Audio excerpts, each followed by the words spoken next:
It's my pleasure to welcome two other Sonex aircraft builders who also produce YouTube videos. If you're new to this channel, welcome. Let me make a couple of introductions. My name is Dan. I'm the proud son of an enlisted American soldier who found his sweetheart, my German mother, when he was stationed in Germany in the late 1960s. I was born in Frankfurt, Germany during one of his multiple assignments there in the mid-70s. I'm married to the most incredible human I've ever met in my life, my beautiful wife, Kara, and we have three children. We'll be celebrating our 25th anniversary in a month from now. We live near Baltimore in the state of Maryland in the United States. My professional background is mostly in the technology field. I'm currently employed as a software engineer, which pays the bills, but truth be told, I'm a bit more gifted in the mechanical parts of engineering than software engineering, I think. About a year ago, I began building a tricycle gear Sonex-B. I purchased the kit from a pilot couple that realized that the build was going to take a little bit longer than they wanted to wait in order to start their flying adventures together. So they sold it to me for a good price. My YouTube handle, Dan DeFord, is a play on my love of airplanes and my German heritage. Andy Gaunt, say hi, Andy. Andy Gaunt, is it Gaunt or Gaunt? Gaunt, as in Finn and pony. All right. Andy Gaunt lives in Sydney, near Sydney, Australia. We were just chatting before we started the video here. He lives about 90 minutes to the west? Yep, correct. Yep. After leaving school at the age of 15, he found that self-educating was a better choice for him. He had hopes of joining the Air Force, but he was unable to do so due to vision problems. Instead, he began working in the building and construction industry, both in Australia as well as overseas in Vietnam. At the age of 27, he still had a love for aviation and pursued his private pilot ticket. But with family obligations and recessionary times, he's not able to sit for his commercial pilot exam. He's the author of a book, Improbable Dream. It's a good book. It's a bit of a mind bender with characters seemingly being transported through various points in time and space. But it has a very strong World War II aviation theme. I've read it and I can say that I really enjoyed the level of detail, especially when describing airplanes in World War II air bases. And his ability to describe human senses with words really brings the story to life. He's also working on he's also about 50,000 words into a second book and somehow still finds time to build a Sonex YX kit and produce YouTube videos about his build. You can find him on YouTube under the handle is it Pandy7 or Pandy7? I'm not sure. Pandy7, Pandy, yes, correct. Pandy7, okay. Also joining us is Gavin Dimmick. Am I pronouncing that right, Gavin? Dimmick? You're absolutely right. Perfect. Okay. Gavin is British, 63 years old, and married to his lovely wife, Katie, who we just met a minute ago. He has 4 children and 7 grandchildren. Gavin's a 4th generation engineer. He originally trained as an electronics engineer and worked as an electronics design engineer for Marconi Avionics and is it Racal? Is that how you pronounce it? Yeah, Racal. Yeah. Racal Communications on various military projects.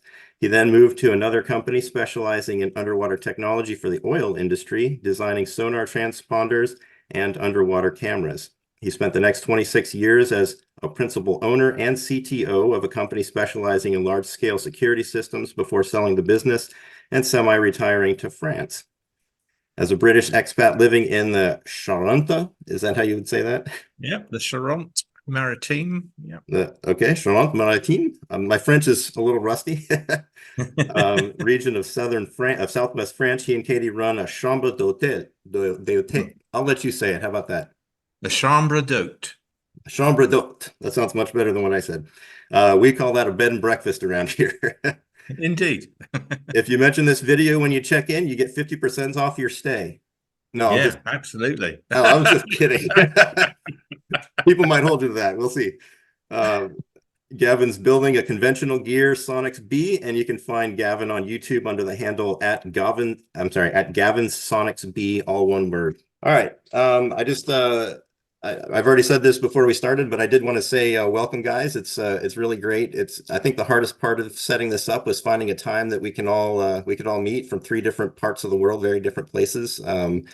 very different time zones. So Gavin's at in late evening there, and Andy is bright and early, probably up before the sun this morning. And for me, it's just afternoon. So I'm glad you guys were able to take the time to meet up with us.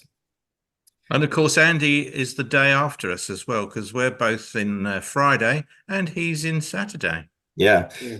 Actually, do you guys, when you go to a Chinese restaurant, do you get the fortune cookies at the end of the meal? I don't know if that's an American thing or, Yeah. oh, okay. No. Yep. So for Gavin's sake, if you, at the end of your meal, they bring out these little cookies that you break in half, and there's a little piece of paper inside that has what they call them, a fortune or maybe a proverb or something like that. I got one once that said, "Don't worry about tomorrow. It's already," what did they say? No, they said, "Don't worry if the world ends today. It's already tomorrow in Australia." And I thought that was that was great. So to make this conversation a little bit easier, we kind of discussed through email some notes and some things that we kind of wanted to hit on. So I just kind of go through the list. If it's okay, I'll start with the first question, and then hopefully you guys can jump in whenever you feel ready to. The first thing we want to talk about is who the most influential person in your aviation story is. For me, I think that when I was probably 13, 14 years old, something like that, we had a gentleman that we went to church with who he was an A&P mechanic and had his own hangar at the local airport. And I'd loved airplanes ever since I was a small kid. I can remember my German grandmother coming to visit us when we were back in the States. I was probably 3 or 4 years old. And when she left after her little vacation, I remember looking up at the sky every time I saw an airplane and say, "Look, it's Grandma's airplane." And that's probably about when it started for me. When I was 13 to 14 years old, I asked my dad, I said, "Hey, do you think that Wally would let me come over and help him work in the hangar with him?" And my dad said, "Give him a call, see what happens." And so I gave him a call, and Wally was just the kindest man in the world. He said, "Yeah, sure, come on over."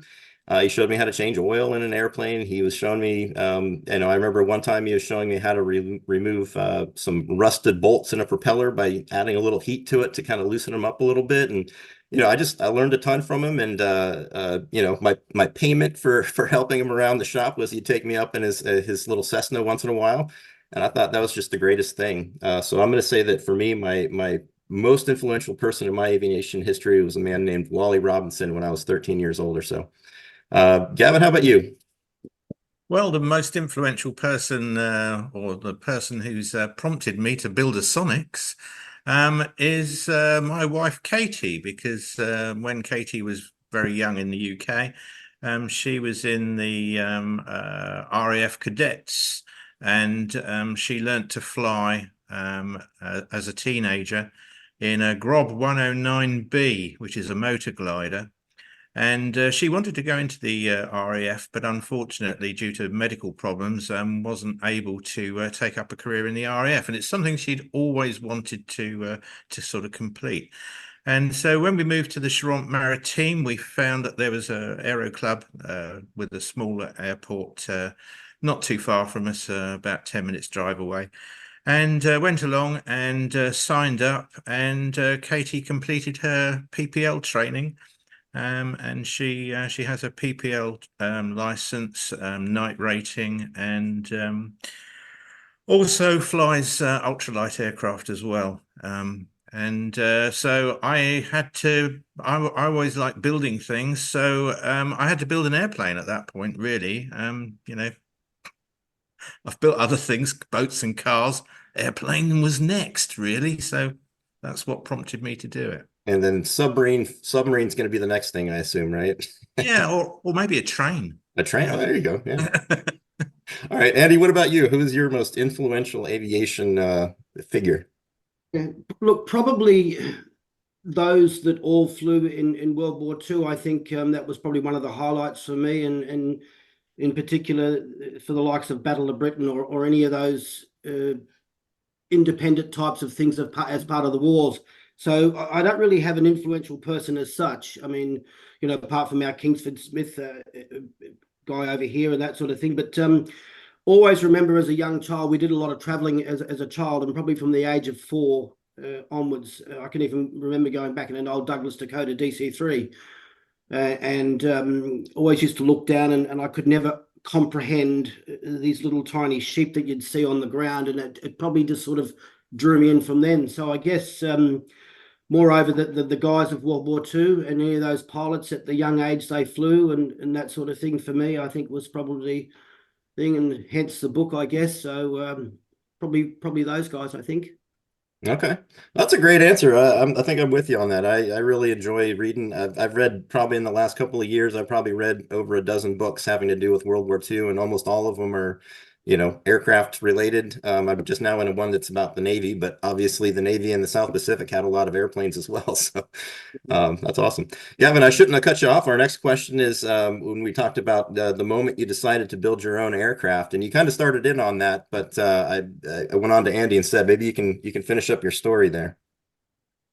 Yeah, so I decided that as Katie was learning to fly and we both joined the Aero Club, that maybe it was time that I learned to fly as well. I did have a brief flirtation back in the 1980s with the idea of becoming an airline pilot. And it was primarily because I'd been made redundant a couple of times during the cutbacks in military projects in the UK, and it was something that I'd thought about when I was a teenager.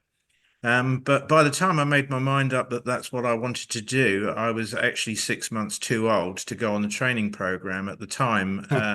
Government was sponsoring people to train as airline pilots, not the case now.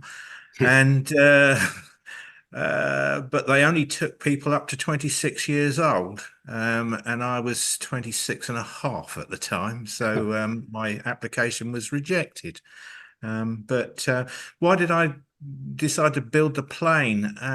Really, it was, as I said before, I've built boats. I'm always building something. And mechanical engineering is one of my things that I get great enjoyment out of. And it all stems back to when I used to be on holiday in the summer holidays from school.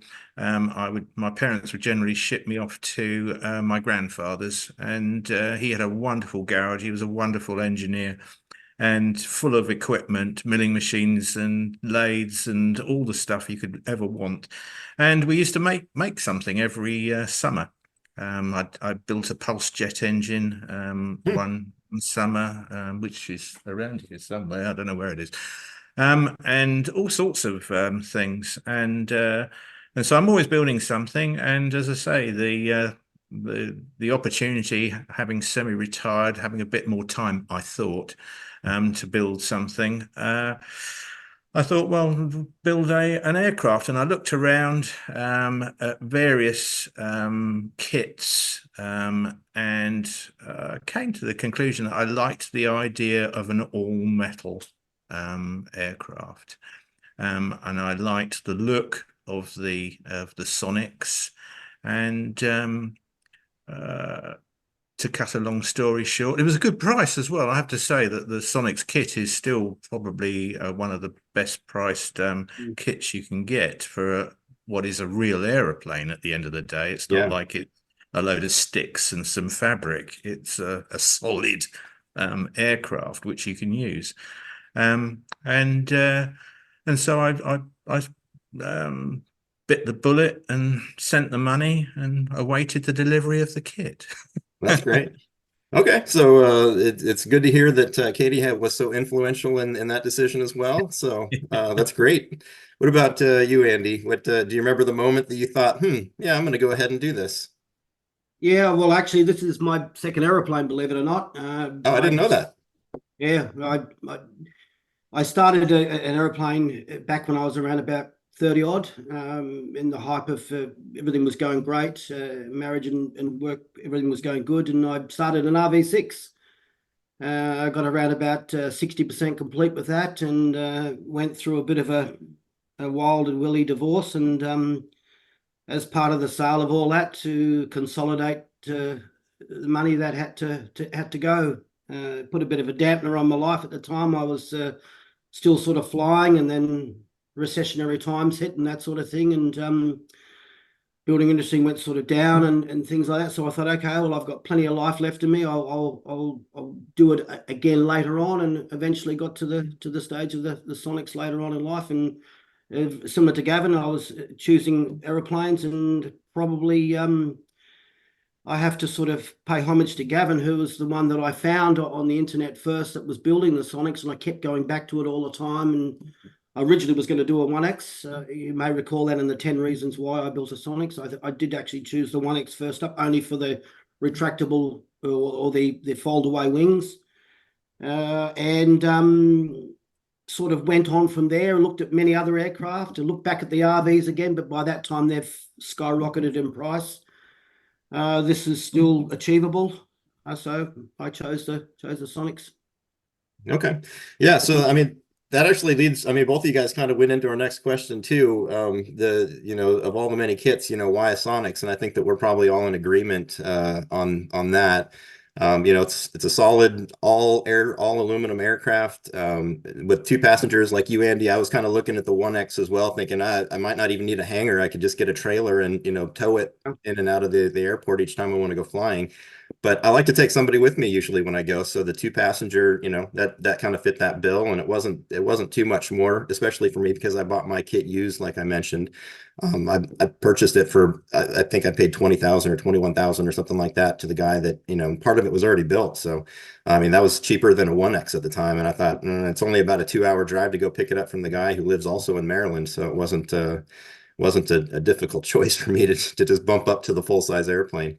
But that's not always what I wanted. When I was a kid, I remember after my father retired from the Army, we kind of moved to this small town in Washington State over on the west of the United States, and he started up a floor cleaning business, and so I would go and help him, obviously as a 16, 17-year-old kid. Oh, nice. So I'd go with him to work, and I remember we had a contract at the local Safeway, or it's a grocery store. I'm sure you guys don't have those in France or in Australia, but and I remember there was a big magazine rack, and I remember just going and looking at all the magazines, and one day I noticed that there was a Kit Planes magazine there, and I started flipping through it, and I had no idea that was something you could do. I loved airplanes. I'd been going to Wally's shop for years before that. And I had no idea that you could build your own airplane until I saw this magazine. And as I was flipping through it, I thought, oh, wow. And I remember the Kit Fox really jumped out at me at the time. This is, late 90s, or I guess early 90s, 93, 94, probably something like that.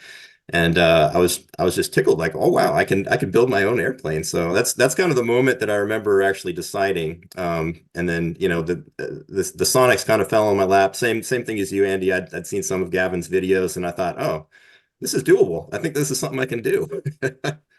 You're not blaming this all on me. well, we blame it on Katie, right? She was the one that all of us are in because of Katie. Yeah. Anyway, but yeah, it's like you guys had said, it's a solid aircraft, plus and minus 6G. I mean, that says something about the design and the engineering that went in behind it. And just watching other people, it's not just you, Gavin, but other people as well. You see how easy it is to put the thing together. I mean, it's almost like having a set of Legos that with instructions, you kind of just put it together.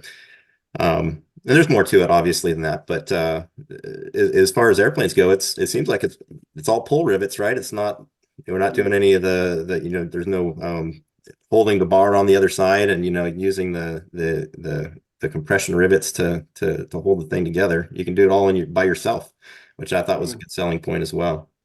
All right, I guess Andy, we'll ask you the first time this next question. So, do you have a goal in terms of like how long you plan to take to build your airplane? Do you have a goal in mind of like how soon you're going to have it done? When I first started it, because I can talk from experience, I have built another aeroplane before, and the RV6s were a lot more complex, and I'm talking about not so much scratch build back then, but it was all of your holes in your fuselage, everything was you had to measure everything out, whereas nowadays most of it's all fairly punched or CNC, whatever. But I set a goal that I would stick to a minimum of 10 hours a week, which I believe I have achieved. I'm now actually, I think it's almost today is exactly 1 year since I started, so I'm up to 500 20 hours or something like that, so that works fairly well. So I stuck to that, and I had I don't want to put a bad omen on myself, but I had a 2-year plan. That was the plan to do it. I don't know how that will go. Now, when I think now I've got 1 more year to go, I mean, can I achieve in 1 more year what I've got to do? And I don't know. That would take me over to 1,050. Let's call it 1,100 hours, and I think that's fairly reasonable to think you could do one of these airplanes in 1,100 hours or 800 to 1,000. So I just have to sort of keep going. Every afternoon I come home, I'll spend an hour in the shed just looking at drawings or anything like that. So I don't just leave it to a Saturday and Sunday. I've been fairly fortunate enough to be able to build it Saturdays and Sundays at the moment. I've just spent 5 years renovating this house. This house is over 100 years old and it's completely brand new now. So I can push that aside and just concentrate on the aeroplane. Unfortunately for me, I'm like a bit of a fart in a bottle, and I'm very much similar to Gavin in that I've got always liked to build things. So hence the motorbike you've seen. I've just bought a 1920, which is another project I'll be starting, a 1929 Model A Ford. So Wow. no, it's actually it's original. It's not had one thing done to it. It's was sitting in a shed for 25 years, and I got it for a good price, and I couldn't turn it up. So yes, a year for me. Sorry, 1 more year to go. Hopefully 2 years for me. Okay. And can I just sort of just digress slightly? And I think a few people have asked, why did I build it in the way that I'm currently building it? The fuselage first, and there's two very good reasons for that. And I think you're privy to this, Dan, is that I'm in the process of moving from this house, if it ever sells, to a property that I've bought up at far north Queensland. And I thought it was easier to transport a fuselage than it would be to two wings or something like that. That's the first reason. And the second reason, I've already built wings before. So, I just use that as my guide, I guess. Not that I wanted to get stuck into the fuselage first. I just thought transportation, it's easier to transport the fuselage, I believe. So that was Yeah, you don't put the wheels on the wings on this particular aircraft, so I agree with you. It's easier to move it on it's just a lot easier. I just did it that way. Yeah. And Okay. I'm actually still of two minds whether I join the fuselages together now. I think, obviously Gavin has now and that sort of thing, but I'm just of two minds whether I still do that. So, Awesome. Okay. Gavin, what about you? Do you have any goals in mind for the amount of time you want to spend on it?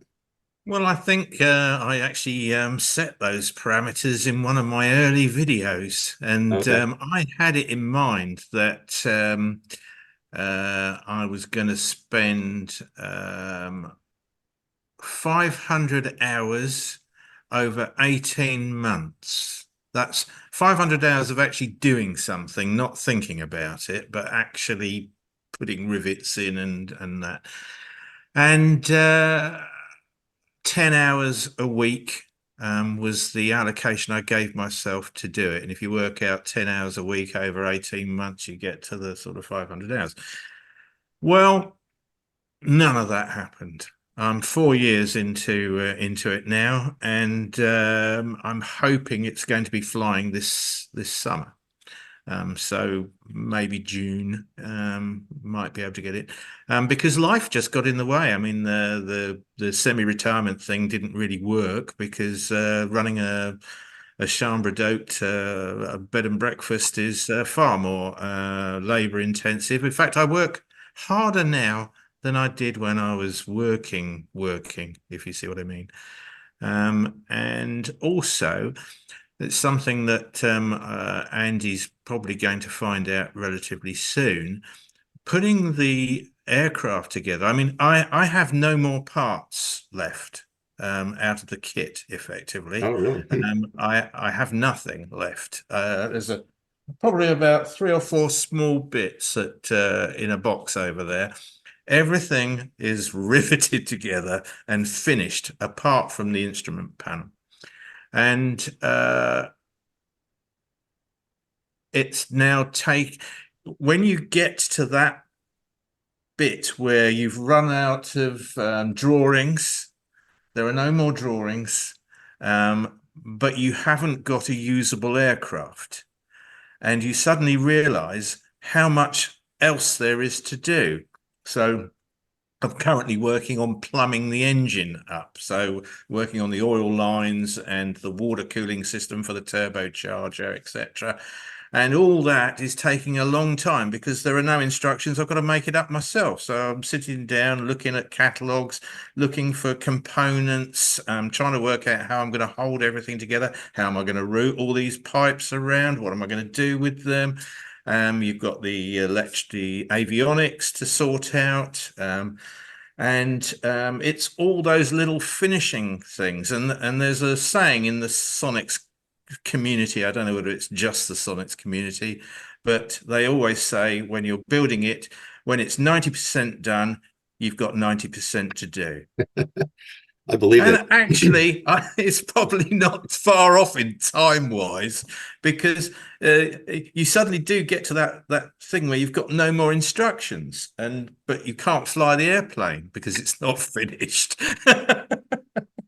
And no, it's interesting. I mean, I'm enjoying it. It's a great experience, and so I'm hoping to have it in the air for this June. That's my Gavin, current. how many hours do you, I don't know what it's like in France or in America, but how many hours do you have to do in that aeroplane before you can take passengers in? Well, you're not going to believe this, but in France, there are a number of different classifications for aircraft. There's obviously the PPL aircraft.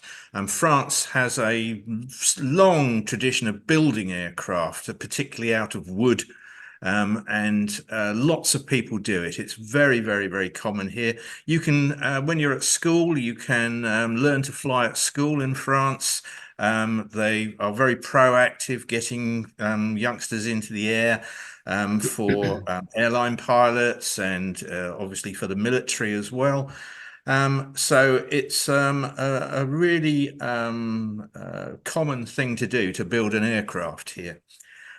But within the sort of built aircraft, there's people who build aircraft that are like PPL aircraft, and they call them CNRAs or something like that in France. I can't remember now. But what I'm doing is I'm building it as a ULM, which is equivalent to a microlight in the UK.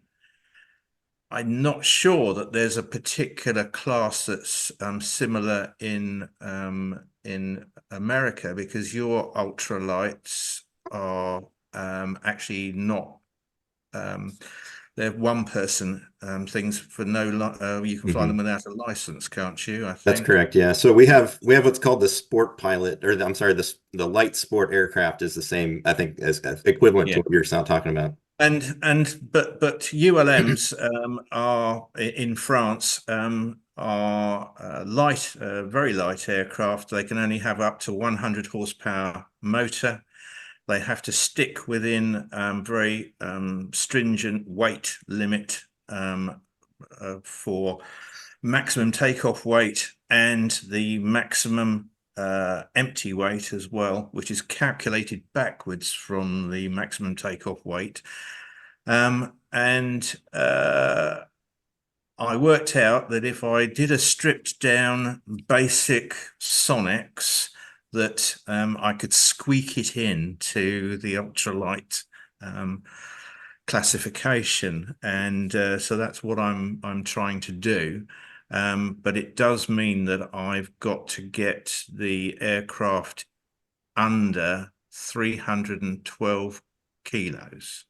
Wow. Which I don't know what that is in pounds, unfortunately, but it's doable. I know several other people who've built. There's quite a few Sonexes in France, and there are currently 4 flying B models here, and YXs. I think they're all YXs actually. YXs, and so I've got feedback from what their weights are, and I should be okay. Although I've picked the most stupidest engine to put in it, really, on reflection. It's the heaviest. I'm sure you can find something heavier. Probably not under 100 horsepower, though. Does that answer the question? I can't remember what the question was now. The amount of hours that you had to do on the plane before you could actually. Oh yes, yes, yeah. So yeah, so you go through all this. The strangeness with ULM is its self-certification. So there's nobody to inspect it. You basically build your aircraft.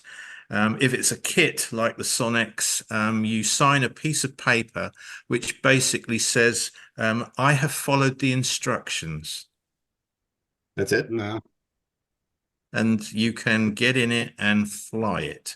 I'm moving to France. It's not that easy here. It's not the same for any other classification, but for what they call the ULMs, the ultra leisure motor, it's all self-certified and fairly unregulated. There is the FFPLUM, which is the body that looks after all the ultralight aircraft, and I'd say there are some fairly strict rules, and you can be inspected. I mean, somebody could challenge you at an airport and weigh the aircraft at any time.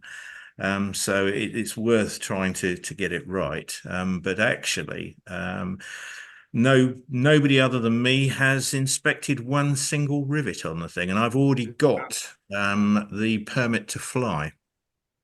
Okay. And it's not even finished. Wow. Pretty easy. You drive it off a cliff and glide. Yeah. Wow. So Andy, have you already had somebody inspecting yours or no? I have not either. Nobody's come by. We have three. It's run by the SAAA, the Sport Aircraft Association of Australia. And that coincides with at the end of the day, coincides with our ACASA, and who are the gods of the air in this country. And those three inspections are basically from a person who has built similar aeroplanes or is qualified at varying levels. They come over, they inspect it. When I actually going back to when I did the RV6, it was a lot different then. You had to do a test piece. Then you got that signed off. Nowadays, you don't have to do a test piece anymore. You can go straight into building the kit. So it's usually prior to closing any the wings, the empennage, and the fuselage. So I've done a dual inspection for my empennage and fuselage, and that's been ticked off. The next inspection I'll have will be for the wings, although it's a pre-made spar. And he's basically verbally said that I'll be right to go to just a visual look at the aeroplane when it's ready to fly. With our flying over here, and don't quote me on this, but I believe they've now relaxed the rule a little bit, whereas I have to do 25 hours take off and land from the same location, and do those 25 hours in the airplane before it can be signed off, before I can take passengers. That's how I understand the ruling. We have the similar categories. Ours is LSA, light sport aircraft, as well as experimental. I'm going to categorize this aeroplane in the VH classification. So it'll be registered aeroplane. That means it can go at altitude.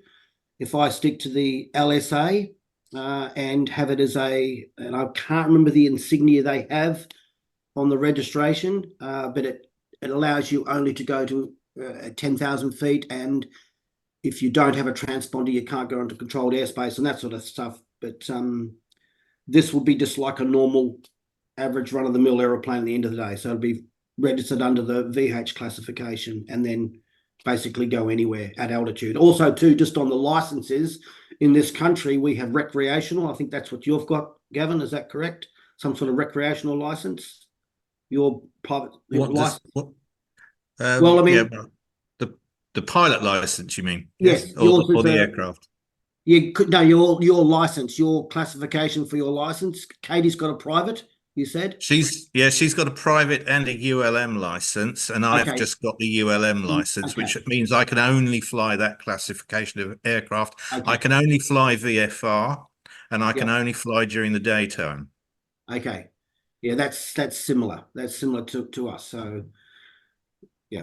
Yeah, we call that the light sport pilot license here. I'm sorry, Yeah. the sport pilot license here, and it's Sport. fewer hours to get your ticket.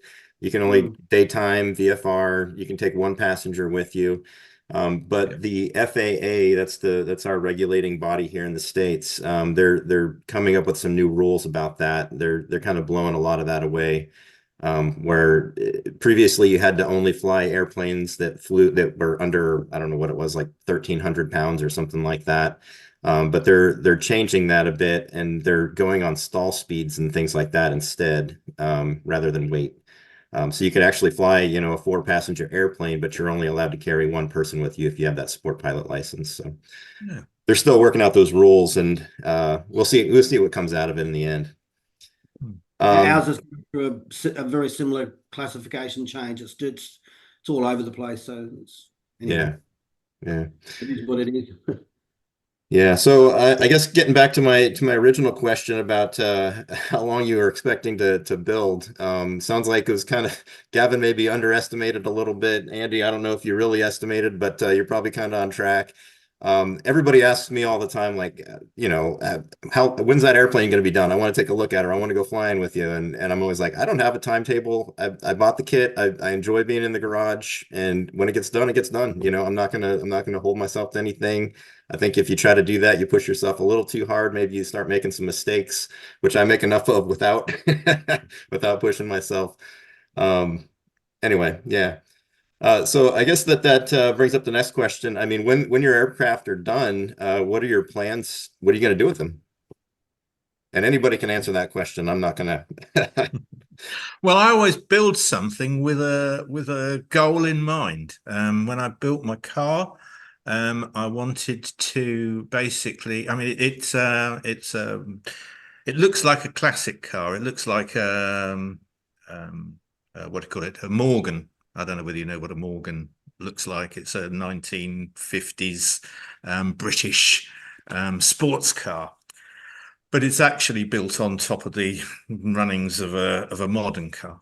Hmm. And when I built that, I decided that what I was going to do when I finished it was I was going to drive it right across the channel to Europe, right across Europe and over the Alps, and have a photograph taken of me and the car on the seafront at Monaco.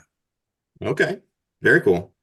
It took me 2 attempts to do it because the car broke down the first time. It didn't make it very far off the ferry from the UK. But the second time, Katie and I made it all the way. That car's been to like 10 different countries and all over the place. Anyway, so with the aircraft, I had to set myself another task.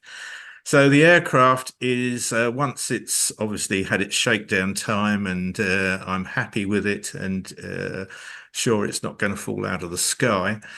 I'm going to fly it back to the UK. That's not that odious thing from here. It's about 3 hours from here to the coast by aircraft, and then a short 20-mile hop over the channel, and so that's my goal. As far as what I plan to do with it, I plan to fly it all over the place. Luckily, where we are, we're in France. We've got 27 EU countries that we can fly to without border restrictions and things. So I'm going to visit as many of them as I can. Is England still considered one of those countries, or no? Now that with Brexit, No. no. Have you not heard of Brexit? Yeah.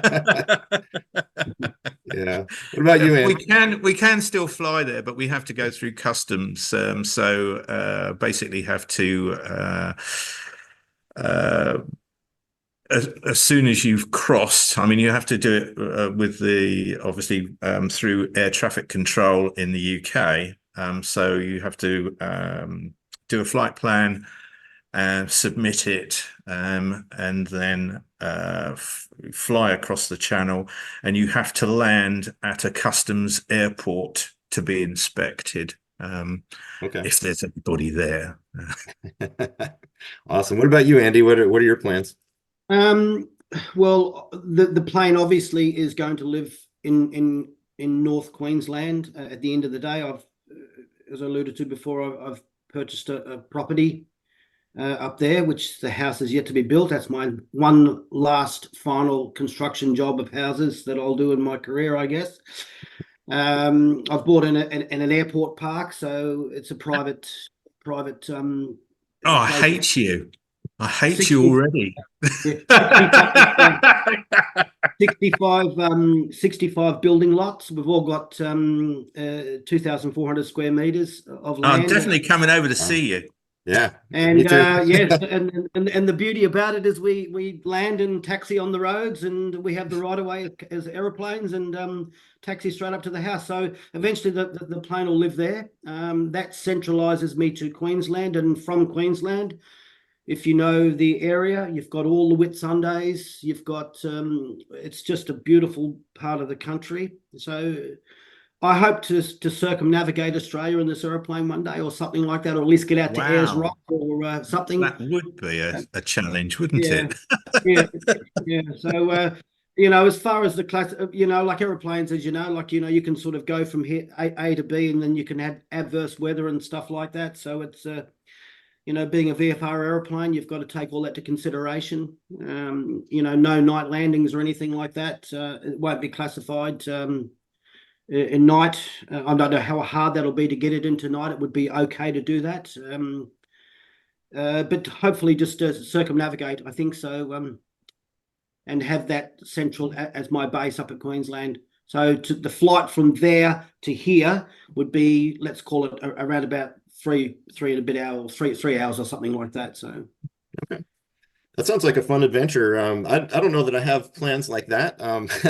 My goal is just to fly it.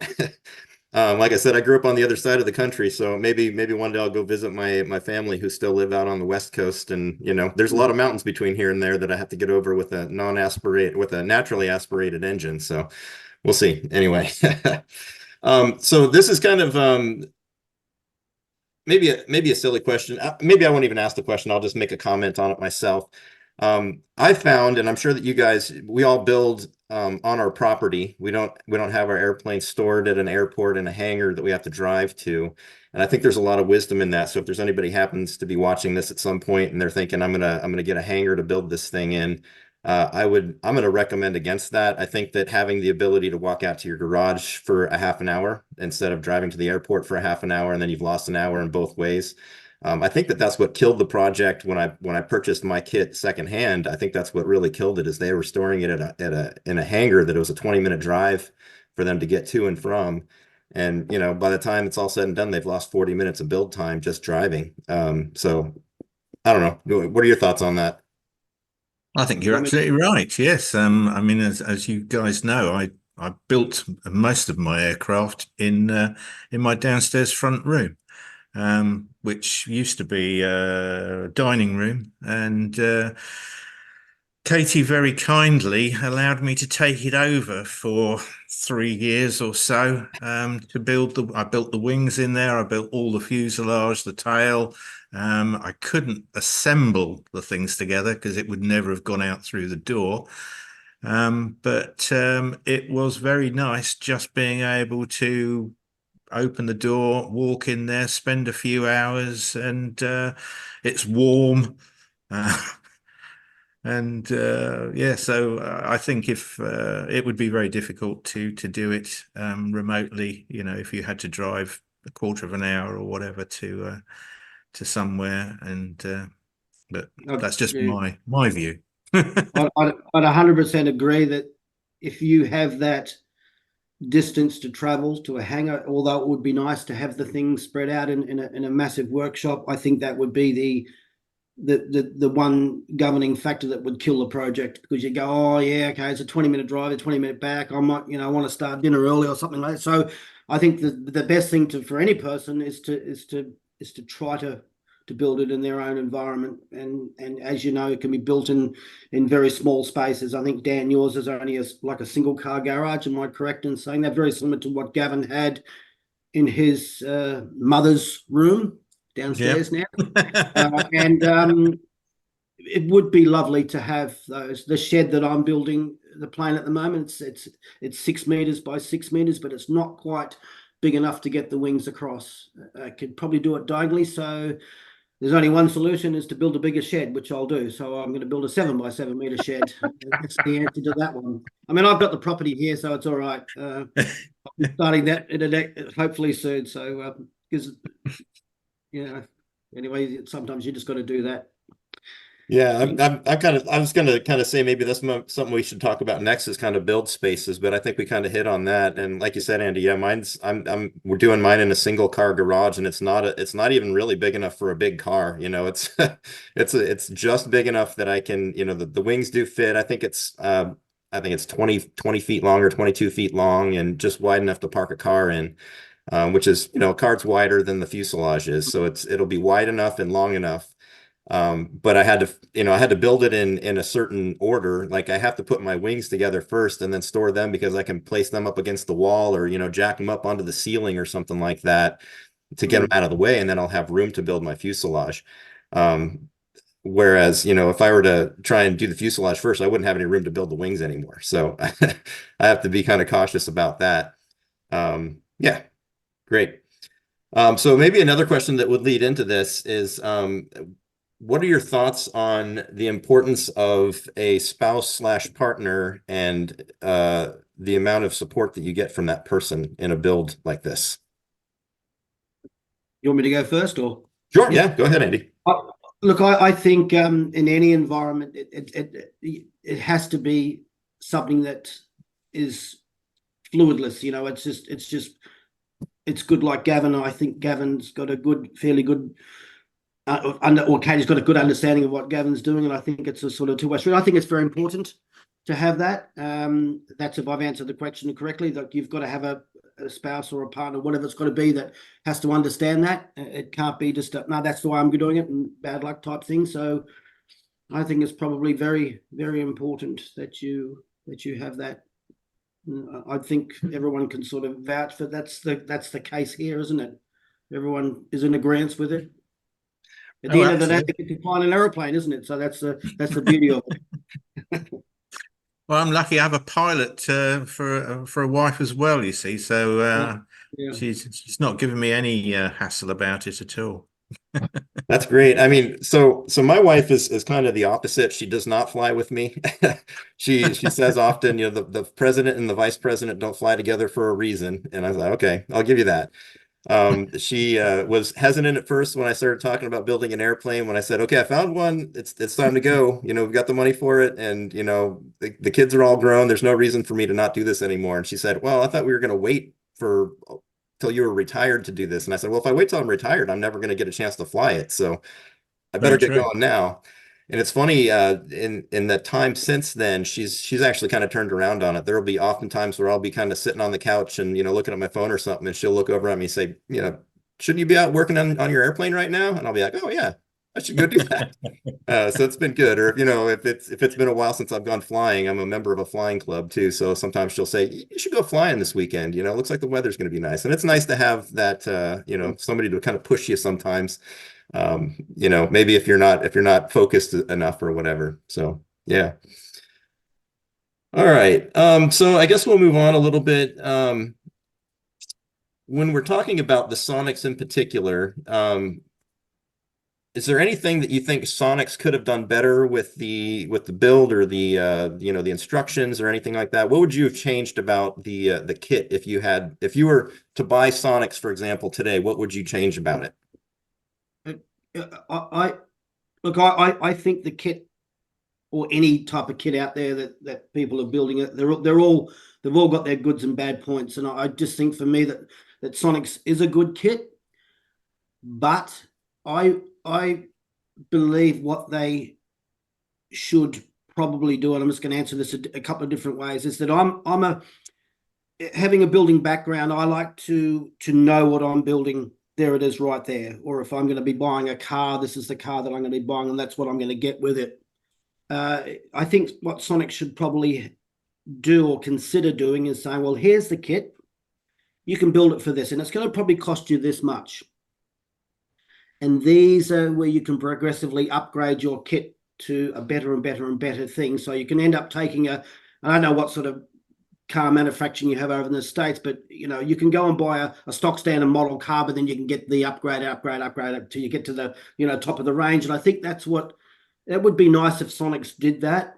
They can, because most people just want to fly, and whether they want to fly in leather seats or they want to fly in vinyl seats and things like that, or they want to fly in an 80 horse or 100 horse. I think it's something that should be considered, that they should offer that. This is like a ladder diagram you follow through to where you're going to end up with your Sonex kit's going to go from 37,000 US to 50,000 if you do it this way type thing. And I know that must be hard for Mark, or at least Sonex LLC, to put together, because there are so many variables when it comes to engines and props and what the aeroplane's going to do at the end of the day, or instruments for that matter. But I like to see something finished and I go, that's what I'm going to build. And that's why I originally started with modeling my aeroplane around the red one, which is the red Sonex-B that came out. I'm going to build that identical aeroplane. That's what I was doing. And I was asking questions. Mark, what instruments did you put in there, and what do I buy, and things like that. So that's how I think they should do it. And if I can just digress one more time, one of the things that I've found as far as with the Sonex is that I would have thought they would have said, these are the list of tools you need, which I think they sort of alluded to at the very early stages. And we went out and bought all our tools from Wix or Aircraft Spruce or whatever. But then as you're sort of building it, you come along and you go, hold on a second, I need like a 332 tap or something like that. And you find all these little hidden things in the drawings that you're going to go and buy more tools and things. I thought there would be a list that you would have to get. Would I be correct in saying that? That there's a lot of hidden things as you come along, and you go, oh my God, it's going to be 3 weeks before I can go back to building that now, because I need this. You haven't got to that bit yet, Andy. There's all this. What do they think? We all have reamers inside our garage. The reamer we got for the undercarriage. I think we just have a spare sitting in a drawer. No, it's not. It's So anyway, look, I can't fault the kit. It's brilliant. Yeah, I 100% agree with that last comment you made there, Andy, about I would love to see a list of tools that are required to put this thing together, or even, required / recommended, reamers and things like that. Luckily, the guy that I bought my kit from, he'd actually he'd gone through he was an A&P previous, he was an engineer now, and he really went through the instructions, and he looked through everything. He knew exactly what he needed. And part of the deal when I purchased the kit from him was it came with all the tools, so it was kind of nice. Now I don't have enough Clecos. I don't think that you can own enough Clecos. I found. That was the next thing I was going to say. You can never have enough Clecos. Yeah. I think I've bought 150, excuse me, I think I've purchased 150 of both the 3/32 and the 1/8 in the last 2 weeks alone, just to build this wing. And I'm still I'm not sure if I have enough yet. So no, I ended up using 300 of each. 300, okay. That's probably about where I'm at this point, because he probably had 100 when I started, and then I think I've purchased 150 more at this point. So I'm getting pretty close to 300. Yeah. And I'm not sure the size of the in the Imperial, but the AN 525 bolts and that sort of stuff, or the AN, all those sorts of bolt, you'll need probably around about 20 or 30 of those Clecos as well. Don't just get the 5 that Sonex call it to do. Especially around the front, around the engine mount, sides of the fuselage, and where the two fuselage halves join. It's you use every one of those 20 or 25 Clecos if you want to sort of progressively put the kit together as a Clecoed object, in lieu of putting a bolt in now and again, and then that sort of thing. I'm a big fan of just. I'd love to be able to build one of these airplanes completely in Clegos and disassemble it and then put it together once. But Yeah. I don't know how possible that is to do. The one thing I would say that they could improve on is the hardware kit. Yeah. Because I'm towards the end of it now, I have got loads of stuff left over, and I've obviously had to buy a load of different bolts and things to put the thing together. And like Andy says, I bought the propeller, the same one he's probably got actually, to go with the engine, to go with the aircraft, but there are no bolts to actually secure the propeller. So you've got to calculate the length of them and order them. And it's like Andy says, it takes another week or two for them to arrive or whatever. It would appear, really, looking at it, that the hardware kit is a generic hardware kit, which must go out with all their kits, because there are loads of bolts that I have no home for. And when I say loads, I must have a couple of hundred left over. Small ones, which are not called for anywhere, and various other bits and pieces left over. And I was missing, well, what I would class as missing, quite a quantity of fasteners and fixings, which I would have, which I had assumed would be part of the kit to build the fuselage and the wings and everything. And so I think the hardware kit needs some work done to it. It's very easy for them just to keep. It's prepared by another company. Yeah, they buy them in. I can't remember the name of the place now, but anyway, WBS or something like that, I think. That's the one. Yeah, and rather than having a generic kit, it would be nice to have a YX B kit or a Sonex B kit or a 1X kit or whatever, that's actually got all the bits in it you need to screw the pieces together as a basic unit. Of course, we're all going to do something different and fit different things. And I don't mind, obviously it's my responsibility to, if I change something, to buy the hardware to go with that. But, to find that you're missing a couple of bolts for something, it has been very frustrating, particularly because I'm in France and I'm buying AN bolts in France is almost impossible. Everything's metric in France. They don't even know what an imperial bolt looks like. And the other thing I was a little disappointed with was the engine kit, because that has a couple of things missing out of it that I would have thought would have been included, particularly the oil filter for the turbocharger. And Andy will get to that page in the instructions when it goes, now fit your oil filter not supplied by Sonex. I'm pretty sure they come now. Do they? That's the one that goes underneath. It's a round one. That's not it. Well, it's one that bolts to the firewall. Okay. It's an external filter that filters the oil before it goes through the turbo. It's on page 50 something. Okay. Sounds like you've looked at that page a few times, Gavin. And also the turbo cooling, which the cooling issues with the turbo has been known about for years now. I mean, it was known that they'd already come up with a solution before I bought my kit 4 years ago. I would have thought that would have been brought into the kit for the engine, but as far as I know, Andy, you've just had yours delivered. It's not there, is it? 100%. And that actually caught me out. I looked at your last video. I'm thinking, what is that? I haven't got that in my engine. No, and it's a little frustrating that's been left out on purpose, kind of thing. I mean, they've got a good little set of drawings that you can download off their website. which has got all the information that you need in order to buy the parts. Of course, all the parts are American, and that's not so easy for the likes of us to get hold of those parts. But I've managed to find things that are similar. The actual radiator itself, I did have to get shipped over from the US because I just couldn't find anything that was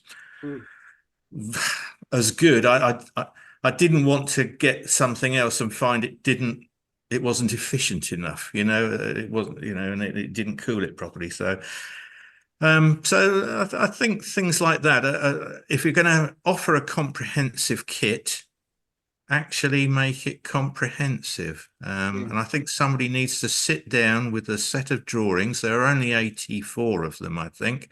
Go through and tick off all the bolts and nuts. Because I'd agree with that. the hardware kit's certainly not right. It's close, but not right.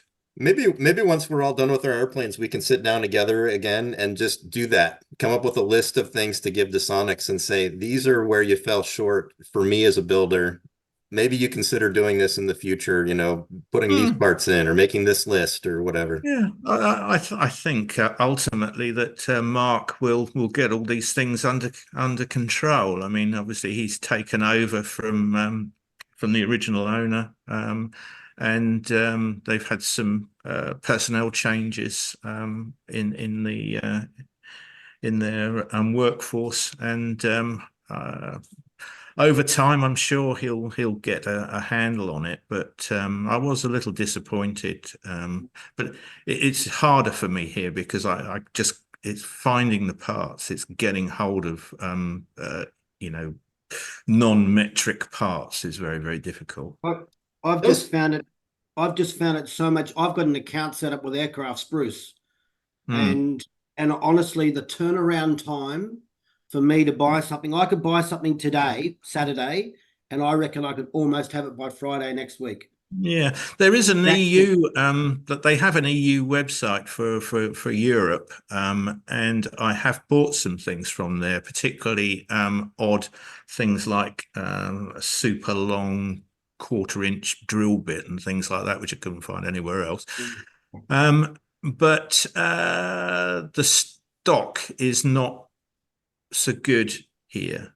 So a lot of things are out of stock on long leads, whereas if I go on the US website, everything's in stock and for immediate delivery. So I've had to be a bit creative and buy things from odd places. But I'm quite lucky in that we've got Holland, Germany, etc., Spain. I've got a big, sort of a lot of choice to go to. Yeah, that is interesting. Aircraft Spruce just built a huge warehouse, probably an hour and a half from here, so I could actually drive up there without paying shipping if I really needed a part and didn't want to spend, if it was something big. But I was kind of curious what your experience was going to be for you two living, internationally from Sonex and Aircraft Spruce for that matter. Like, sounds like Andy, I mean, I assume you can get the stuff pretty quickly, but it's got to cost a bit in shipping to get it there. It's the biggest killer. I had some missing out of the what were they, the bronze bushings, for an example. Yes. They cost me. See, that's the same problem I had. And I think it's about $1. Well, they haven't changed the kits. So did you guys get the wrong brass bushings as well? Yeah. Oh, we all did. That's interesting. It was about $1.73 in parts, so I ended up buying 4 of them, and rather than just buy one in case I buggered one or lost one. And I thought I'll get a few drill bits while I'm here. So I spent, sort of $15 on parts, and it was about $60 in shipping. But you have to do it. You have to do it. For an example, the engine coming over, it's taken 9 months from the time of order to now to get the engine. And when I shipped my kit across, I came by sea, which was around about, 7 weeks, 8 weeks, whatever it was, from the time it left Sonex to me. And I thought, no, I'm not going to wait another 7 weeks for the shipping. So I flew it over. And it was actually not that much dearer to fly it from I think it came from LAX. I can't remember. To here, it only cost me 3,000 3,000 Australian dollars to get over, which Hmm. was about 2,000 by sea or something along those lines. So it wasn't that much deal. It was almost negligible in the cost. So it's the one big killer of everything in these kits. You know, you can see that 37,500 US price tag on a thing, but by the time you get it over here and convert it over to our money and ship it, you think of a figure and double it. Wow. I thought that I had it bad. So when I was building my elevators, I made a mistake on one of them and I had to purchase some new parts, basically all the parts for one of the elevators. So ribs, skin, all that. And the parts themselves were probably only, $50 or something like that. But the shipping was 100. And I thought, this is insane. Like, I can't imagine if you guys were to have a mistake like that, how much it would cost to ship it to I France. did. Do you remember the actual the spars at the back of the whitetail? Hmm. That was a very expensive excise to get across. It was nearly $1,200-1,300 in Oh shipping my or something. goodness. Whoa. Wow. That So was a very expensive mistake, that one. I assume you're much more careful these days when you have a big, heavy Uh, part like that. you know, I think I've made another one now, so I don't know. I'm waiting for Sonex to come back to me on it. Oh man. Okay. Awesome. Oops. All right, so let's move on to avionics. Let's start with you, Gavin. I mean, you have a background in avionics, it sounds like, in your career. What have you decided on avionics? I think I heard you say at one point that you prefer steam gauges. You're probably not going to go into a lot of the electronic stuff, but Well, I, the same as Andy, I looked at the pictures of Red One on the Sonex website and thought, oh, that looks really nice. I wouldn't mind having a glass cockpit like that. And so I started to look around at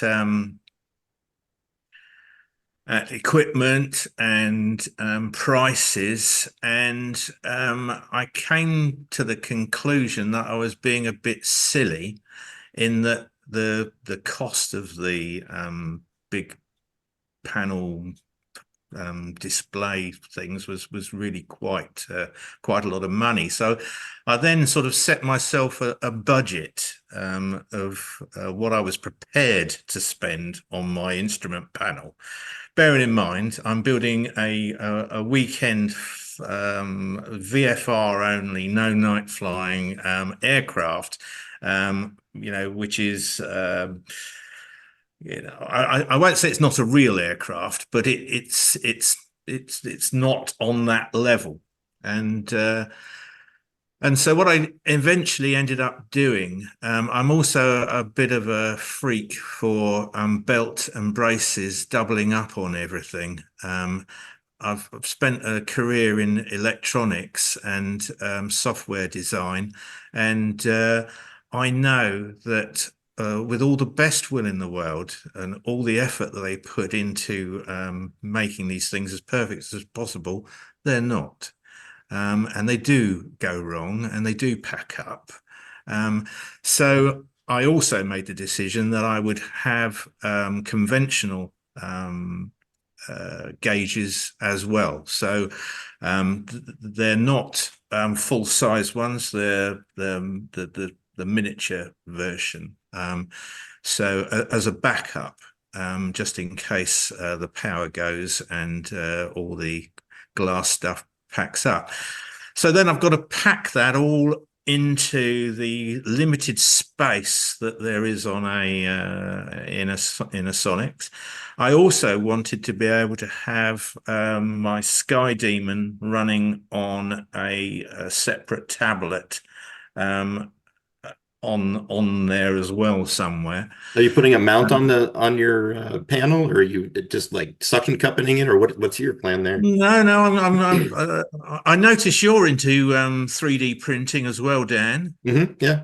Yeah, so I'm going to 3D print myself a special mount to go on the actual instrument panel. So to cut a long story short, I went for the small MGL EFIS, the mini EFIS, with it's the engine management or the unit that goes with that. So it's two little displays. I started off the same as Andy. I wanted a V6 MGL V6 radio and Razer touchscreen controller for it as well. But after I bought it, I found out that I cannot use that in Europe because it doesn't have an ESA certificate, which is the European certification system. And I actually rang South Africa and talked to, I can't remember that guy's name, the guy who owns MGL. I had a chat with him and I said to him, you know, I've bought this radio and I can't use it. Are you going to get it type certified for Europe? And he said, no, because they want too much money for it. Oh my goodness. Wow. So I then went and bought a Trig remote head radio instead. And that was with the idea of actually, the one thing that actually has to be certified on my aircraft is the radio. Somebody has to come and check the radio and the transponder, do all the tests, and for me to get a transponder license, which I need here because I'm very close to a military training areas. In fact, the military training area goes right over the top of our house at above 1,500 feet. Wow.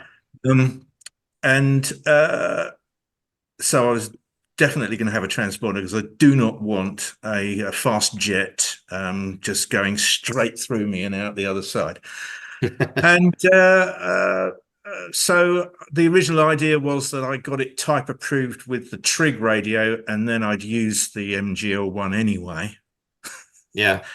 But actually now I've decided that what I'm going to do is are you into Arduino programming?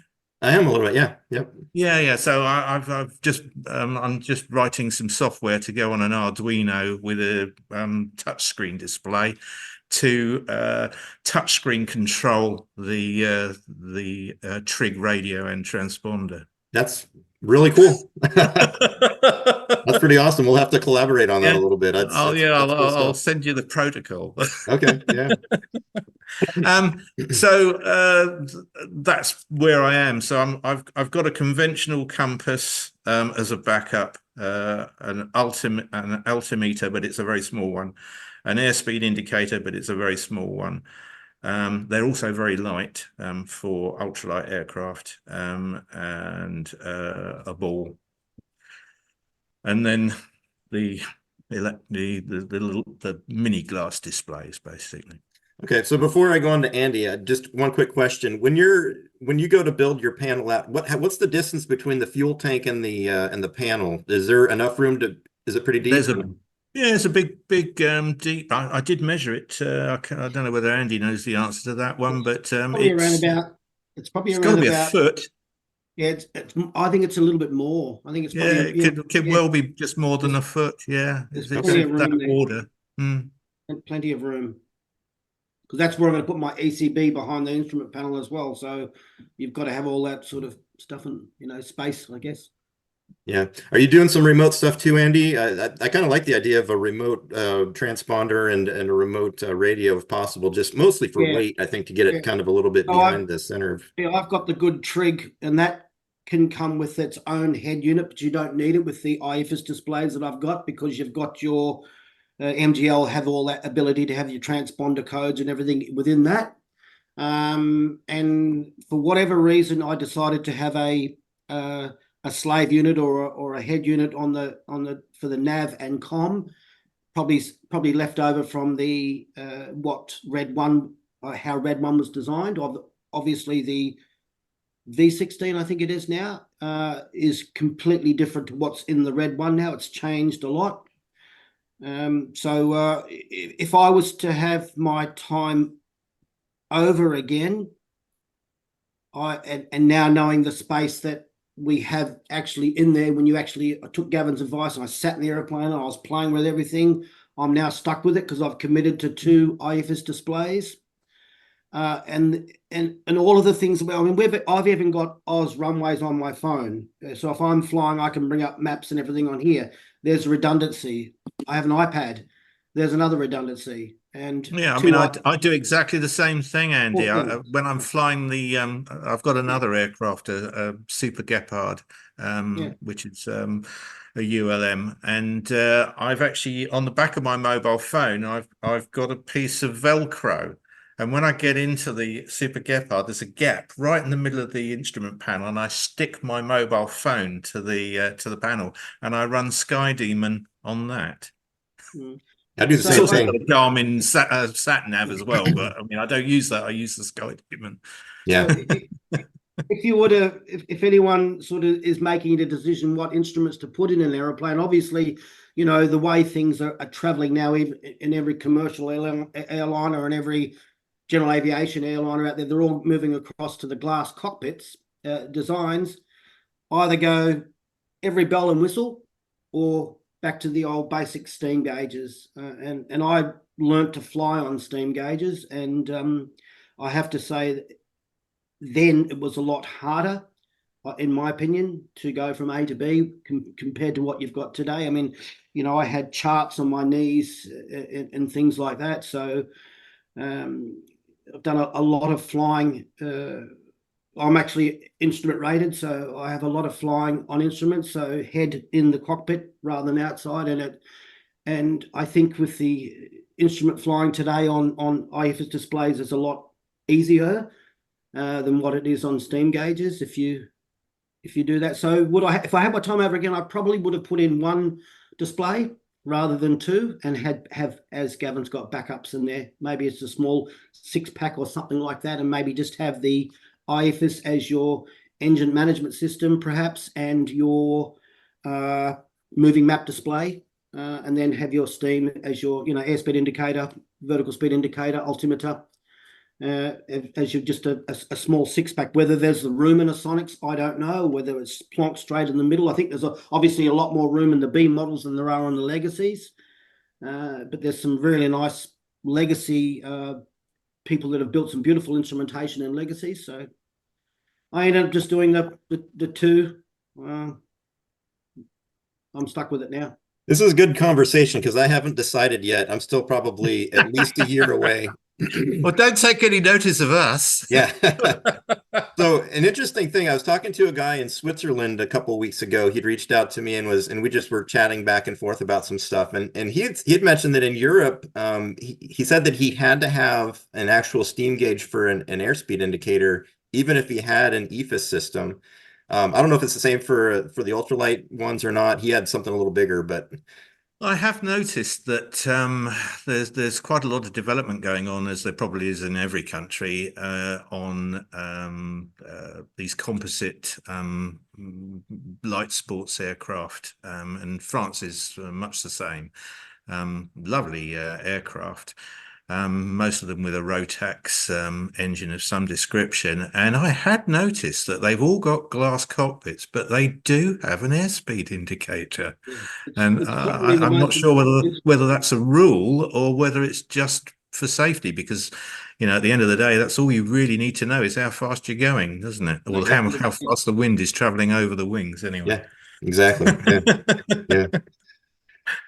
Yeah, so we'll see how it goes for me when I choose avionics. At this point, you know, you guys have probably seen my videos where I've been working on some home built stuff. I'm not sure that I trust my life to it yet. Not even close. And some of the you know, MGL, and there's another company called GRT, Grand Rapids Technologies. They have some pretty good entry level ones that'll, you know, you can upgrade them to get synthetic vision and things like that as well. And you know, your entry point's about $2,000. And for me, I mean, that's for the amount of time I've spent on programming and things, it's, you know, it's almost a no-brainer to just go spend $2,000 and buy the one that's already good to go.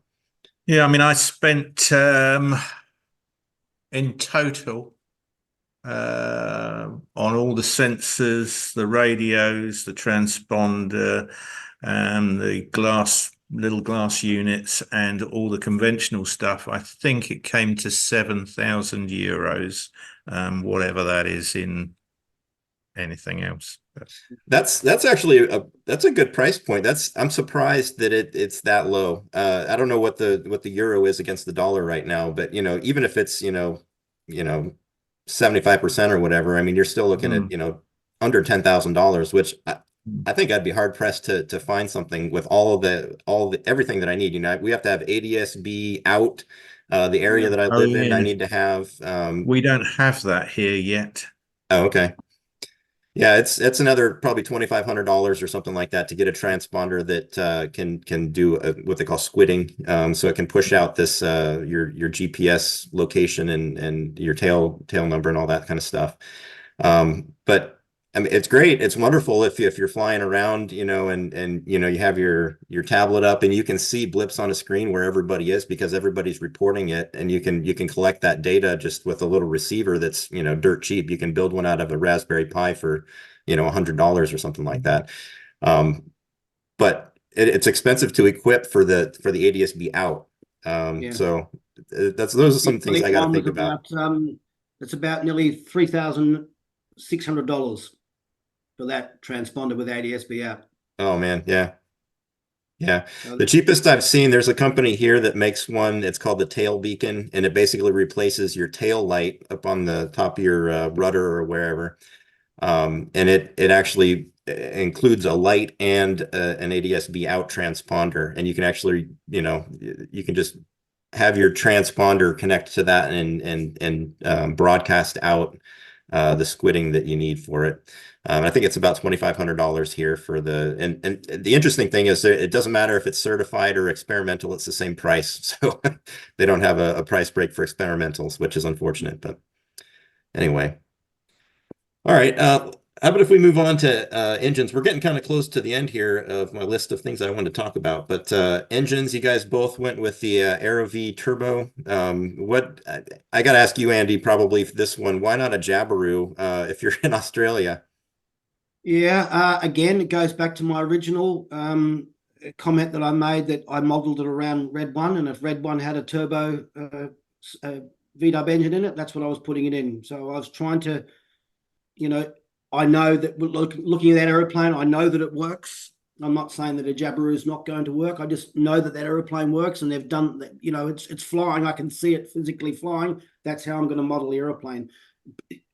It's probably, I don't even know what the cost of a Jabiru is over here. And I mean, I don't know what the reliability of the engines are for the VDub, but I mean, they've been around for eons, haven't they? So there's got to be a good thing, and there's been in every home built aeroplane since the beginning of time almost. And you can't sort of tell me that they haven't ironed all the issues out by now. So that's just my thought behind it anyway.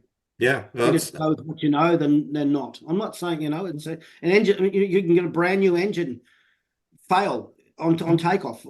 That's a Lycoming IO360, bang, it's gone. Yeah, even a jet engine. It doesn't matter how these things are put together. They fail for whatever reason. Could be a $3 part that causes it to fail, not the $50,000 engine. So I just think it is what it is. So you just have to. The good with the bad with everything. Yeah. So does the Red One have a turbo as well, or is it just the Aero V80? Okay. But I think, correct me if I'm wrong, Gavin, it didn't have the cooling mechanism in it then. They didn't have it. No, it didn't originally, because they didn't come up with that fix until roundabout when I bought mine. Bought my kit. So about four plus years ago, I suppose. But with respect to mine, I actually bought the wrong engine. I bought the right engine at the time, but in hindsight, I would have been better off with a Rotax engine here, for two reasons. The option wasn't available when I bought my kit. They hadn't done the conversion for the Rotax 912 S engine at Sonex, so there was you couldn't buy an engine mount for one. But the two reasons that if I had my time again, I would have put a Rotax in there for two reasons. One is the I've got a Rotax 912S in my other aircraft, and it is I do all the maintenance myself. And it's such an easy engine to maintain. There's very little to do to it. And it doesn't leak oil everywhere like AeroV engines are renowned for doing, because of the design of the oil seals on the Volkswagen Beetle engine is what it is. So maintenance is a lot easier. The weight, which is critical to me, the water-cooled 912 is a lot lighter than even the standard AeroV. Really? Huh. Because it's it doesn't have those huge, great cast iron cylinders. Interesting. It's an aluminium block with steel liners, so it saves all that weight. And the water cooling system is quite small, so you don't get a lot of weight from the water cooling system on the Rotax. I have no overheating issues with the Rotax in my other aircraft. If anything, I mean, it has a fairly small radiator. It's I don't know, it's about a foot high by 8 inches wide. It sits between the two exhaust pipes that run down under the engine, and there's a small letterbox opening in the cowling underneath to put some air through it. And if anything, it's too efficient. If it's a really cold day, the engine hardly ever gets up to temperature. So you've got that aspect of it, the weight and the maintenance, and probably the only disadvantage is obviously it costs you another 10,000 euros. That's a big disadvantage. I think the AeroV was about I can't remember how much it was. Was it $11,000 or $15,000, which is 11,000 euros there, or thereabouts anyway.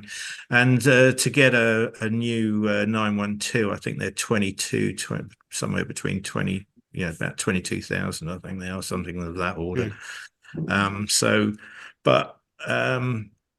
It would have suited me better because of the lack of weight. That turbocharger on the AeroV is very, very heavy. It adds another, is it 25 pounds to the weight of the engine? I can't remember now.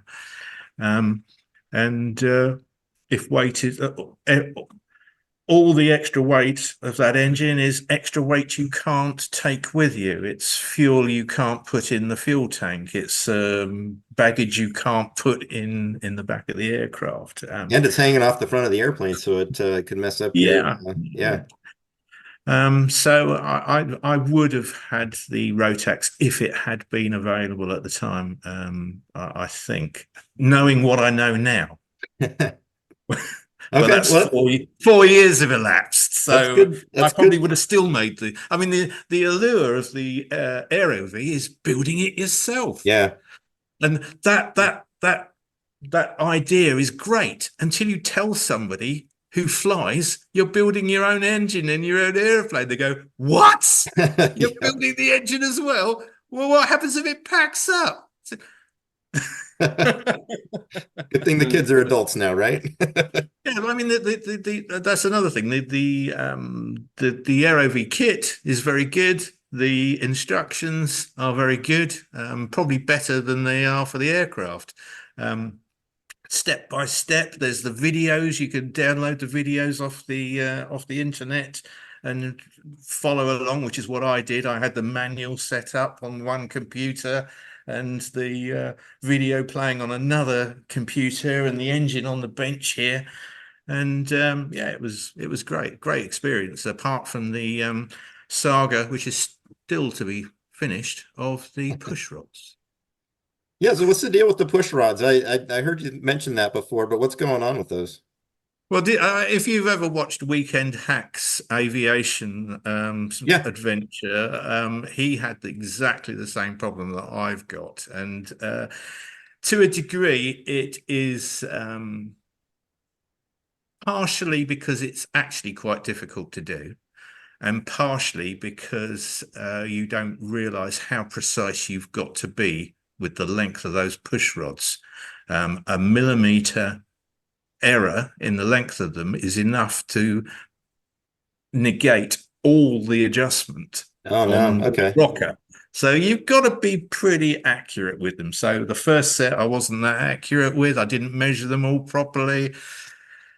And then during COVID, I ordered a second set from Sonex, and I would imagine there must have been supply issues. Because they sent me a set which looked the same, but actually aren't. And it'd be interesting to see what Andy's got in his, because there are two different versions of the push rods. That you have to measure them and cut them yourself and put them together, kind of thing. Wow. There's the black ones, which are the original ones, which are the good ones, and then there's a set of ones that are shiny. Shiny metal, metal color. And the problem with them is the little ends are formed in a different shape.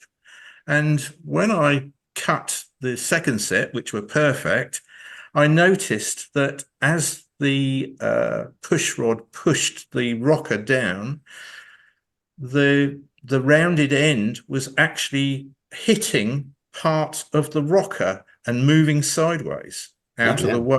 Of course, you can't have that because that's going to mess everything up. And I didn't bother going back to Sonex about it. I should have done, really, but I didn't. I just got very annoyed and ignored the problem for about 4 months. And now you're dealing with it today. Yeah, so I've bought another set from the UK, which are the original black ones. They're exactly the same as the original set I had. I know how to cut them now. It will be done. Awesome.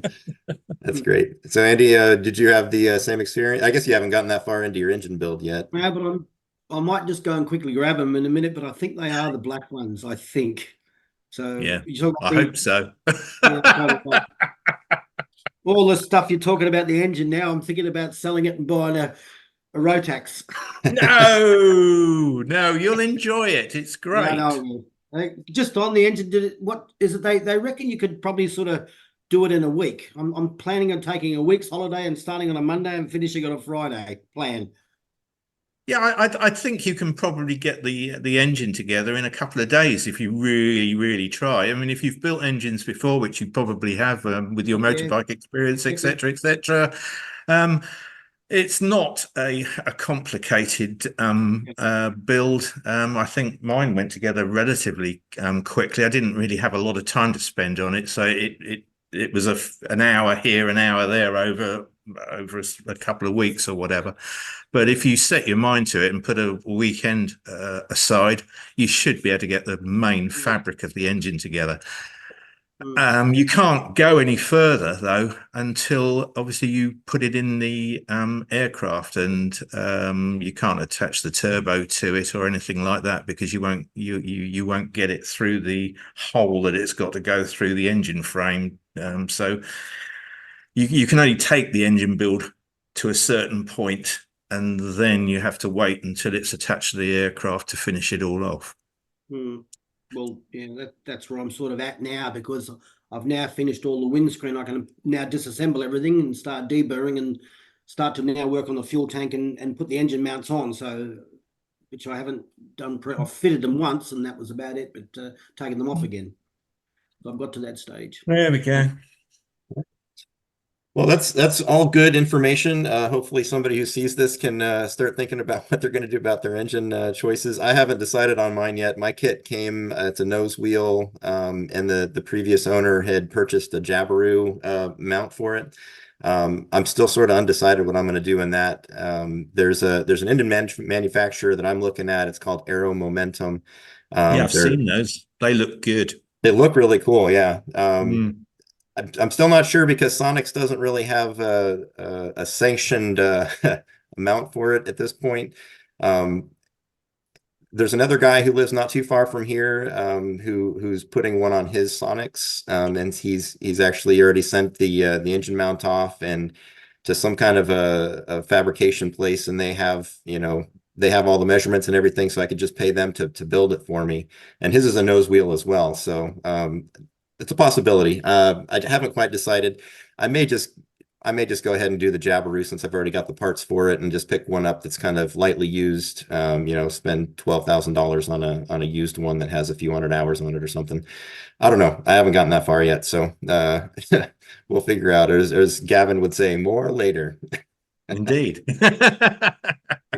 So while we're on that topic, how did you guys decide on tail wheel? I guess for Andy, you looked at red one and you thought, oh, it's a tail wheel. I guess that's what I'm going to do. Probably the RV that I built was a nose wheel, and okay. I learnt I don't actually even have a tail wheel endorsement, so I've got to go out and learn on a decathlon or something like that prior to flying this airplane. But I think I sum it up in the 10 reasons why, and that is I just think for me the YX has something that does draw you in. It just looks different. It looks great, and as a tail wheel, I think it looks a bit funny. Respectfully, I say that to those with nose wheels. It looks a bit funny as a nose wheel aeroplane in both YX and conventional. Not so much the normal horizontal stabilizer and fin, but the YX just looks good as a tail wheel for me. I've got a friend that lives around the corner. A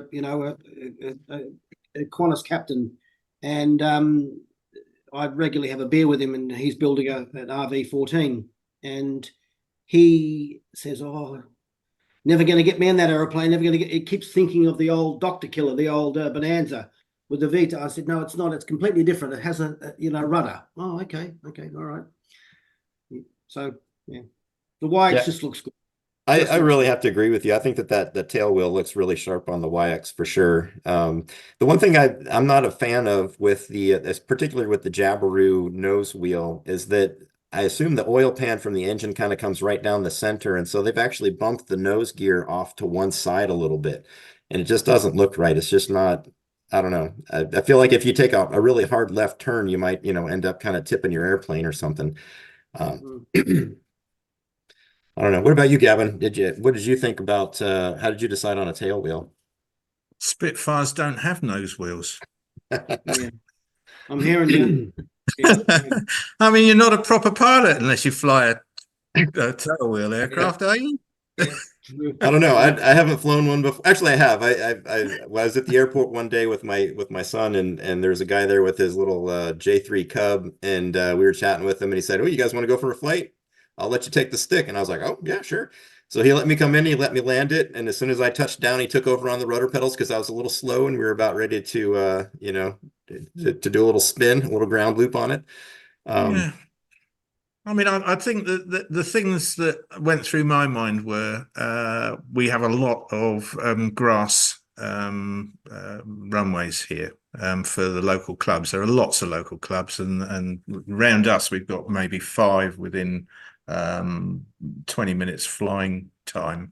Wow.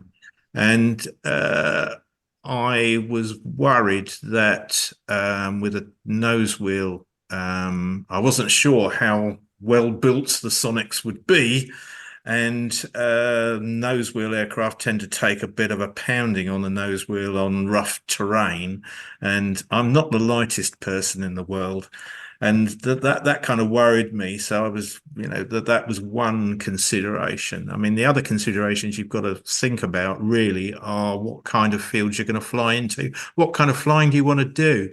Because if you've got a tail wheel, you're going to need a longer rollout. You can't stamp on the brakes unless you want to wreck your propeller and the engine.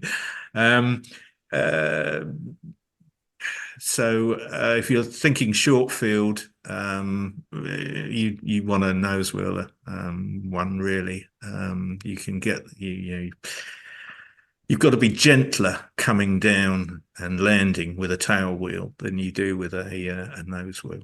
Okay, well, those are all great answers. I guess in terms of a Spitfire, then are you gonna put any like shark teeth on yours, or what's the paint scheme gonna look like? That's my No, plan. I'm just gonna put it out there. It's gonna be a drab green with some shark teeth on it. no, I decided to go with the sort of original look with I love the look of the red one. That's what sort of drew me towards the aircraft in the first place. But I spent a lot of time talking to Mark about various things and at Sonex. And one of the things I asked him was about the paint job that they had done on it and how they did it. And he told me that if they were to do it again, they wouldn't have painted that one the way they painted it because they used standard automotive paint on that one with a primer underneath, and it added 7.5 kilos to the weight of the aircraft. Oh, really? Wow. And because I'm building light, everything is weighed that goes into the aircraft at the moment. I'm not going to paint it. I'm going to polish it and just paint the fiberglass parts. Okay. I'm thinking shiny gold. Oh, interesting. Okay. That'll look nice. I haven't seen one that's been done like that. No, no, So gold and silver. Yeah. And then where are you the shark teeth are gonna go well with the gold. I'm just kidding. I'd love to do it as a mini Spitfire. It'd be brilliant. I could even put some little tubes on the wings to well, you could have the pitot, couldn't you, sticking out the front of the wings? Yeah, there you go. Yeah. That would be excellent. All right, so I guess kind of the final talking point here is knowing what you know at this point, would you do it again? Or if you decide, I don't know, I'm thinking already I'm probably going to build something after this. Where are your thoughts in that regard? Are you just going to live the rest of your life with the Sonics? Or are you thinking maybe something else next time? I'm already looking at something else. Me too. I quite like the look of a dingo. Have you seen a dingo? I haven't seen one. They're Slovakian, I think, or something like that. They're going to be at AirVenture, this coming AirVenture, and they've designed what was it? It's modelled on the Weed Hopper from the 1970s. It's a sit astride at the front, biplane with a pusher. Yeah, interesting. And is it a kit that you can build, or is it? It's a metal rivet together kit. Yeah. Interesting. You said it's a dingo? I'm gonna make a note of this. Yeah, dingo. Okay, I'm gonna have to look that up. If you just Google dingo aircraft, okay, it'll come up. Okay. What about you, Andy? It looks a bit kind of, exciting. Okay. Very cool. I'm gonna have to take a look. Yeah. What about you, Andy? Yeah. I've just, before we started filming, I spoke about I've got another project, which is the car. As you yes, know, the car. I'm envious. Yeah, the Model A. And I almost bought a 1924 Peugeot 5CH, which is was it 1927? I can't remember. It was 1924 or 1927. But I found that French people are a lot smaller than me, and I would have bought it if I could have actually got my legs in and around the steering wheel. But I look like some kind of cartoon person sitting in it. Yeah, so I got the car to do, and obviously I need the room to do that, and the new property that I've got up at Yingari will do that, because I'm building a 12 meter by 12 meter hangar. Okay.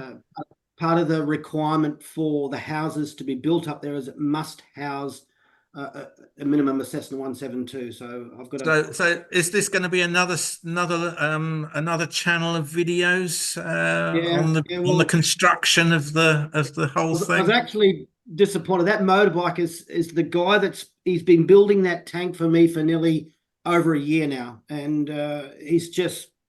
that's the only thing that I need to finish that motorbike off. So the Model A is just going to be a complete rebuild. It should be go. But yes, another aeroplane probably. What would I do? I think I would like to have something that was both instrument rated and night rated as well. You know, at least obviously night rated with instrument rated, but I'd like something a bit more that you can have the choice to whether you're going to go rather than let the weather make that choice for you. So probably, and what it will be at the moment, I don't know. It would probably have to be some sort of a quick built series, something that's already done that you've just got to finish off, because I don't know, you know, with something a bit more complex like an RV or something like that, you're going to take, you know, 4 years to do it, and that's going to take up a few of my remaining years left on this planet. So I need to be a bit sort of cleverer about that. So just go with the flow, I guess. I'd like the jet, the two-seat version with Sonex are building at the moment, to see what that goes for. I think they have limited range with the engine and those though. So actually, I don't even think we're not allowed. I can't have a jet because we're not allowed to have jets at the place that I'm building. So it's propeller only. So that's what I'm stuck with. All right. Yeah, I actually had this conversation with somebody just last night. I'm a member of EAA. They're the ones that put on the Oshkosh AirVenture and all that. So I just joined a chapter about a year ago, right around the time I bought my airplane. Last night I went and I met a new guy that's there, and he was asking me about the Sonex and, you know, how long I've got left on it. Like everybody asks, like how much longer until it's ready to fly. And so he was saying, yeah, I think the Sonexes are kind of cool, but I'm really into the Kit Foxes. And I said, you know, when I told the story at the beginning where I used to look through the Kit Plane magazine, that's the one that really caught my eye, was the Kit Fox back when I was 16, 17 years old. And I thought, I don't know, maybe my next airplane will be a Kit Fox. I don't know. I kind of like the idea of kind of the backcountry, you know, big tires and all that stuff. And, you know, blame it on YouTube. Some of those guys make it look really fun. So I think probably that's what I'll be looking at if I do a second airplane. Anyway. Hey, Gavin. Oh, nice. Yeah. Oh, wow. That's lovely. That's in good shape. Very nice. Yeah. Beautiful. Yeah. It's going to be a different one. You guys have anything? I'm going to have to go, unfortunately. Yeah, I was going to say it's probably about time to wrap this up. We're close to 2 hours at this point. So yeah. I appreciate you guys taking the time to sit and talk for a bit, and it's good to get to know you. Hopefully we get to do this again sometime. I've learned a lot from just chatting with you, and just I love getting together and just chatting with people. It's good stuff. Yep. Yeah. All right. Well, appreciate your time. Yeah, nice to finally meet both of you as well. It's great. Yeah, likewise. Yep. We'll have to do it in person one of these days. Maybe we'll Indeed. We'll cash in our free stay at Gavin's bread and breakfast here. Indeed. Yes, you can. All right. Well, we'll talk to you guys again sometime then. Thanks for hanging out. Cheers. Right, take care. Bye-bye.